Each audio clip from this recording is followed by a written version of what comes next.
tá de dieta e que fica no maior dilema porque foi convidado para um restaurante gostoso e você não sabe o que fazer, né? Não quer sair da dieta, mas a Thaís Pereira vai nos ajudar a continuar na dieta e comer num restaurante desses típicos, gostosos, tá certo? Certíssimo, até mesmo porque final de ano vai chegando, confraternizações, eventos, e aí? Sempre, né? E aí faz o quê? Também não dá pra ser aquela pessoa chata que chega, não come nada. Também a gente precisa ficar falando pra todo mundo, eu tô de dieta. Sim, é desagradável. Não, só saber o que comer, comer direitinho que tudo vai dar certo.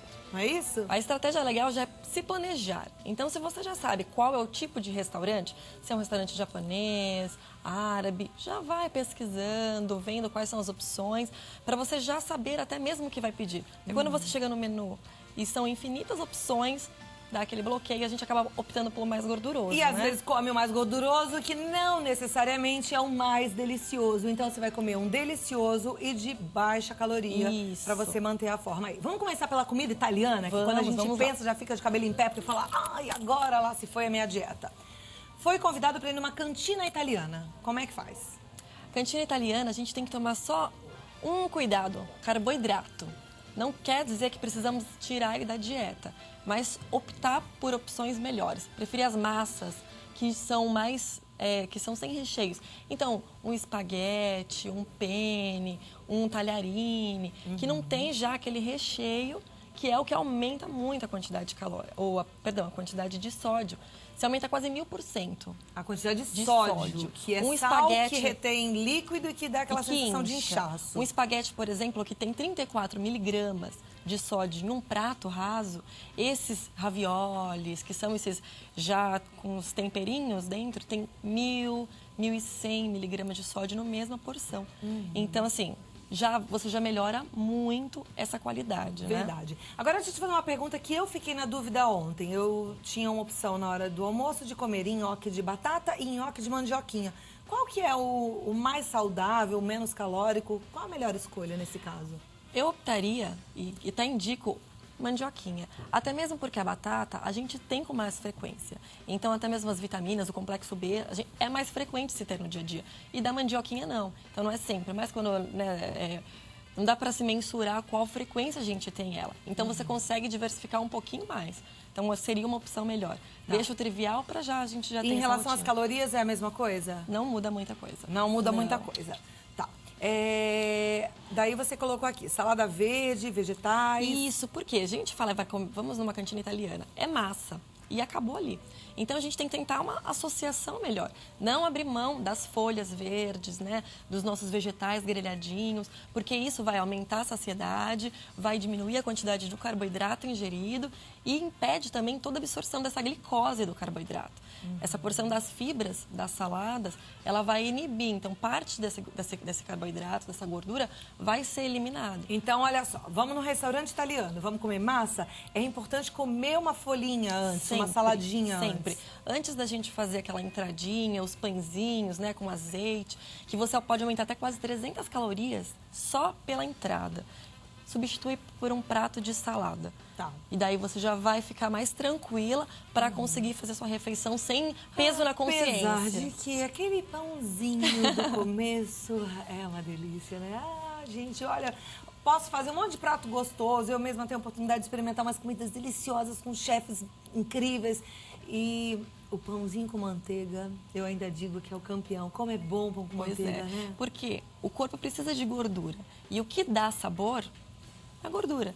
Por isso que gera aquela sensação de prazer, de gostoso. Muito bom, pãozinho com manteiga. Agora vamos lá. Daí a gente já vai escolher então os sem recheios. Já ficou mais fácil. Molho branco ou molho vermelho? Sempre molho vermelho, ao sugo, naturalzinho, ou no máximo um primavera, que você ainda tem alguns legumes lá. Evitar tudo que é gratinado, o queijo parmesão, uma colherzinha de sopa já representa 70 calorias no seu prato. E eu vou te falar que os italianos não colocam queijo ralado na comida. Isso é mania de brasileiro, é melhor a gente evitar, né? Não tá perdendo nada. Não precisa colocar queijo ralado. Não. Tá.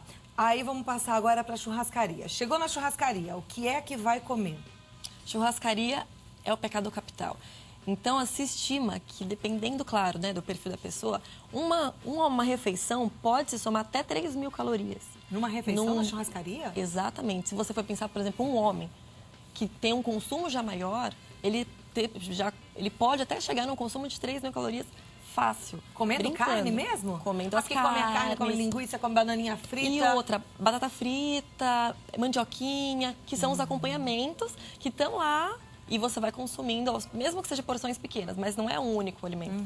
Nós temos muitas opções. Aí pode acompanhar uma massa junto, um refrigerante, a sobremesa. O ideal também é chegar na churrascaria, aquelas que tem aqueles buffets assim, tem algum telefone ligado aí fazendo barulho, vê se não é o meu. Aquelas saladas assim, aquele buffet que a gente serve as saladas todas, faz aquele pratão e depois você come só carne, tá tudo certo? Perfeito. Já chegou lá, já se sirva com variedades. Então, a gente tem lá no rodízio muita quantidade de saladas, de vegetais, palmito. Então, são vegetais que têm fibras, vão disponibilizar vitaminas e pelo menos a gente vai conseguir diminuir a capacidade do estômago para carne, né? Que é o que vem depois. Agora, e nas carnes, a gente também tem que ter alguma ciência para escolher a melhor carne ou qualquer uma pode? Seria legal a gente pegar as carnes mais magras, que já vão conferir uma quantidade menor de gordura. Quais são elas? Por exemplo, nós temos filé mignon, alcatra, a maminha, que são carnes, já na própria constituição dela já tem um teor menor, aquela camada de gordura.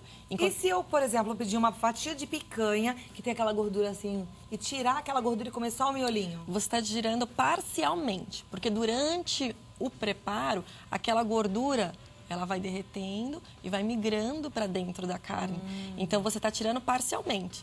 Se você já optar por uma carne que não tem essa camada de gordura, facilitou. Coração de frango. Essas vísceras são muito gordurosas. Todos? Todos os miúdos, assim, né? Coração, fígado, melhor evitar. Cupim. Cupim, carne de porco, a gente tem que tomar muito cuidado. Que a quantidade de gordura também é altíssima. Tanto, né, também dos embutidos, então, a linguiça.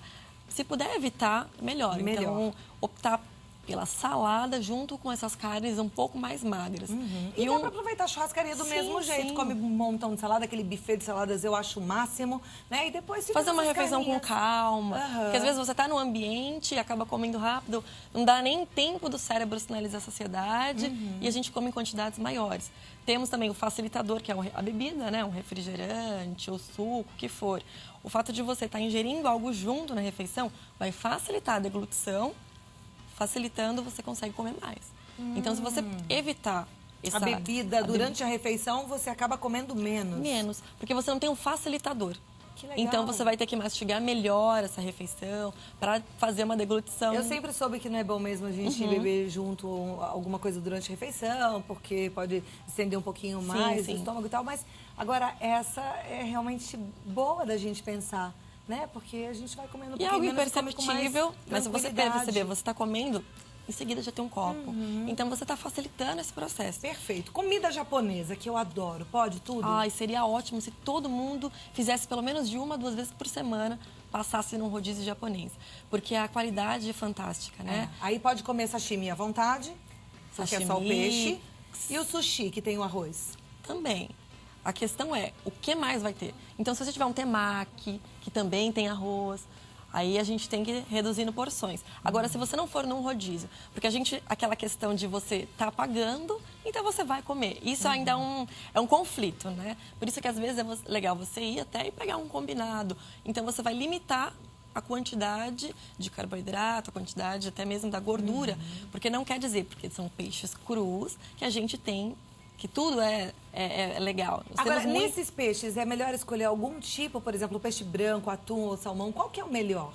O salmão, o atum, a cavala, eles têm uma quantidade de ômega 3 muito maior, né? Riquíssimo em ômega 3, que aumenta a quantidade de calorias do alimento. Então, por exemplo, um sushi, que você tem lá a quantidade, que você tem o arroz, os vegetais, se você pegar a opção com vegetal, você reduz, cada unidade tem aproximadamente 20 calorias. Se você tiver o atum ou um salmão, você dobra essa quantidade calórica. Então, passa a ter cada unidade de 40 a 45 calorias. Ai, me deu uma vontade de comida japonesa. É uma ótima para hoje. Depois do programa, que delícia. E comida árabe, como é que é? Comida árabe também é muito legal. A quantidade de gordura é baixa dessa comida árabe. E eles têm bastante folhas, né? Então, por exemplo... Mas aí a gordura é baixa em que tipo de preparo? Porque, por exemplo, o quibe assado, que eu sempre comi achando que estava fazendo uma coisa bem boa, eu descobri que para ficar gostoso a gente tem que colocar bastante manteiga. Porque senão ele fica muito ressecado. E aí eu acho que ele também deve ser um pouquinho mais calórico do que eu imaginava. Ele é... A forma de preparo é positiva. No entanto, os ingredientes, né, agregados a ele acaba prejudicando um pouco. Por exemplo, é o tabule. Não, o tabule é o pepino, então é a saladinha. Mesmo que tenha o trigo? Mesmo que tenha o trigo, a quantidade do trigo é pequena comparado com os outros vegetais. E é importante a gente ter esse tabule para ter uma porção aí de fibras, né, nessa refeição. O quibe cru?